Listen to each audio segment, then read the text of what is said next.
Assalamualaikum warahmatullahi wabarakatuh. Alhamdulillah, alhamdulillah ja'alal qalama wal kitaba lil qira'ah wal qira'ah lil ma'rifah wal ma'rifah lil ibadah wal ibadah lillahi ta'ala.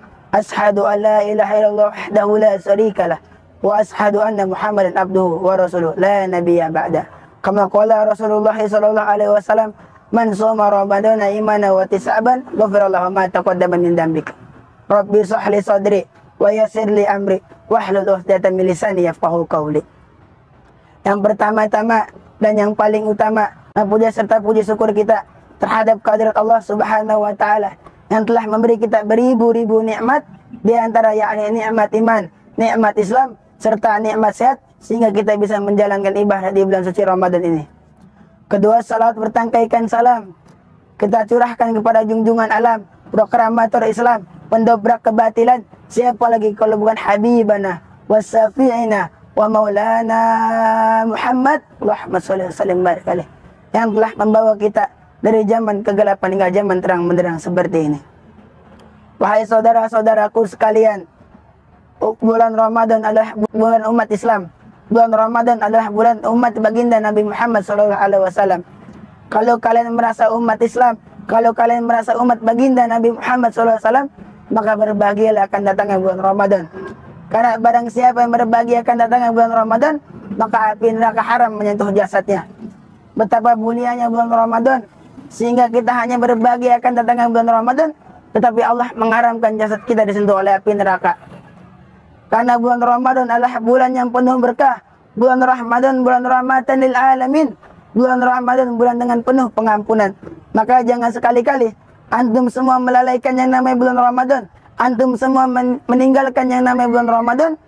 Karena bulan Ramadan adalah bulan yang penuh berkah.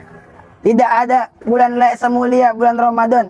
Bayangkan, hanya bulan Ramadan lah yang kita menjalankan satu kebaikan dibalas oleh Allah Subhanahu wa taala 1000 kebaikan.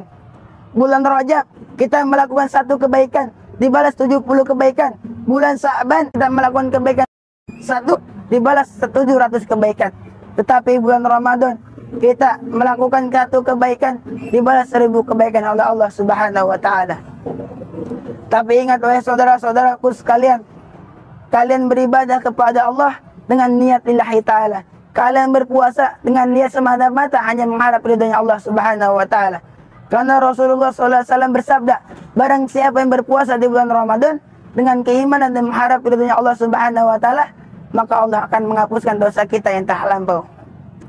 Mau dosa kita sebanyak buih lautan, mau dosa kita sebanyak pegunungan, insya Allah kalau kita niat lillahi ta'ala, Allah Subhanahu wa taala bakal menghapuskan dosa-dosa kita. Amin amin ya rabbal alamin. Maka jangan sekali-kali antum semua niat yang lain untuk berpuasa.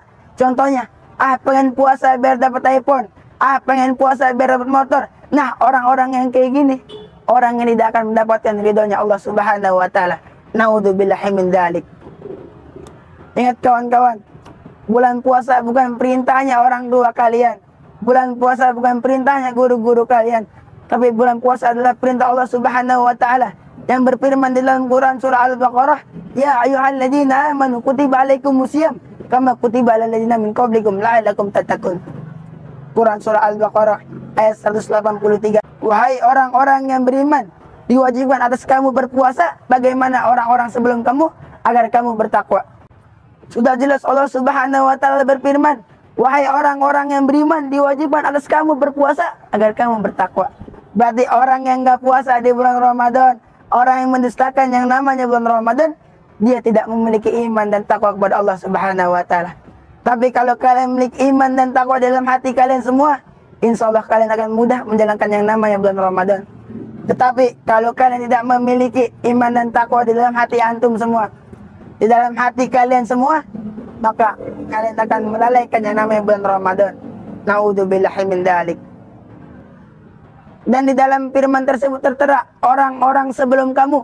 Berarti sebelum adanya kita, sebelum adanya umat Nabi Muhammad, umat-umat sebelumnya, kaum-kaum sebelumnya, nabi-nabi sebelumnya telah menjalankan yang namanya puasa. Tapi bukan puasa Ramadan. Ada yang namanya puasa Nabi Daud. Kalian buka kitab Mutahharul Hadis, di situ menjelaskan bagaimana Nabi Daud sholat, bagaimana Nabi Daud puasa dan bagaimana Nabi Daud tidur. Berarti pada zamannya Nabi Daud puasa udah ada. Bagaimana sih puasanya Nabi Daud? Misalkan kalian sekarang puasa, besok kalian nggak puasa, dan lusanya kalian puasa lagi. Nah, itulah puasa Nabi Daud. Bahkan pas zamannya Nabi Adam, pas zamannya Nabi Adam alaihissalam, puasa udah ada. Kenapa? Karena di saat Allah Subhanahu wa taala menciptakan makhluk-makhluknya, dan Allah Subhanahu wa taala berdialog kepada makhluknya, yakni kepada nafsu. Allah Subhanahu wa taala bertanya kepada nafsu, "Ya nafsu, man anta wa man ana?" Dan nafsu menjawab pertanyaan dari Allah Subhanahu wa taala. Ana, anta, saya, kamu. Dan di situ Allah Subhanahu wa taala murka dan nafsu dimasukkan ke dalam neraka jahanam selama 100 tahun. Dan ketika sudah 100 tahun, Allah Subhanahu wa taala mengangkat yang namanya nafsu. Setelah mengalami siksaan api neraka jahanam, nafsu kembali ditanya oleh Allah Subhanahu wa taala, "Ya nafsu, man anta wa man ana?" Dan nafsu kembali menjawab, "Ana, anta." Dan di situ Allah Subhanahu wa taala murka kembali kepada nafsu, dan nafsu dimasukkan ke neraka juh. Apa sih neraka juh? Neraka kelaparan dan kehausan.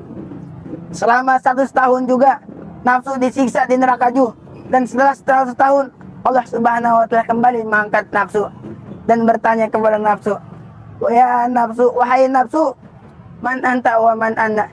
Akhirnya nafsu menjawab setelah mengalami siksaan yang begitu sangat tersiksa di dalam neraka juh dengan kelaparan dan kehausan. Nafsu pun menjawab, "Ana abduka wa anta rabbi." Saya hambamu dan kamu Tuhanku. Akhirnya Allah Subhanahu wa taala mengisyaratkan kepada Nabi Adam alaihissalam untuk berpuasa agar mengendalikan yang namanya nafsu. Dan tapi ingat saudara-saudaraku sekalian, kalau kalian berpuasa di bulan Ramadan 1 bulan penuh, terus kalian puasa yang namanya Daud, tapi kalian tidak menjalankan yang namanya sholat, bakalan sia-sia tuh yang namanya puasa. Betul apa betul? Kalian, karena kenapa? Karena as-sholatu imatuddin. Sholat itu adalah tiangnya agama. Ibaratkan kalian mempunyai bangunan di rumah, dan atap-atap itu adalah amal-amalan kebaikan sekalian, seperti sedekah, berpuasa di bulan Ramadan, dan berbagi-bagi di bulan Ramadan.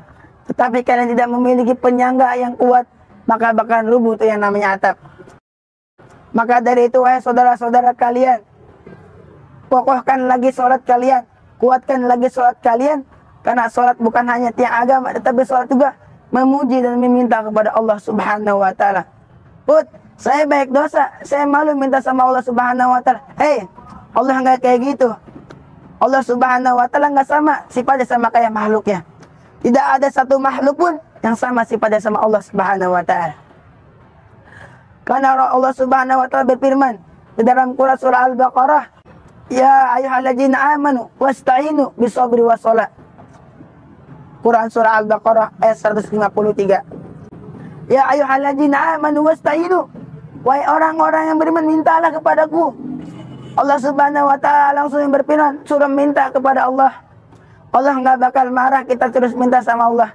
Allah nggak bakal bosan dengerin doa kita. Yang setiap hari kita berdoa, Allah nggak bakal bosan. Tapi dengan apa? Bisobri, dengan sabar. Ingat, kita ini meminta, maka jangan pernah memaksa. Allah ingin sekali mengabulkan doa-doa hambanya, tetapi Allah melihat bagaimana kesungguhan dalam doanya. Bagaimana cara bersungguh-sungguh dalam doa? Wassalat, dan sholat. Seperti yang saya bilang, sholat itu adalah memuji dan meminta sama Allah.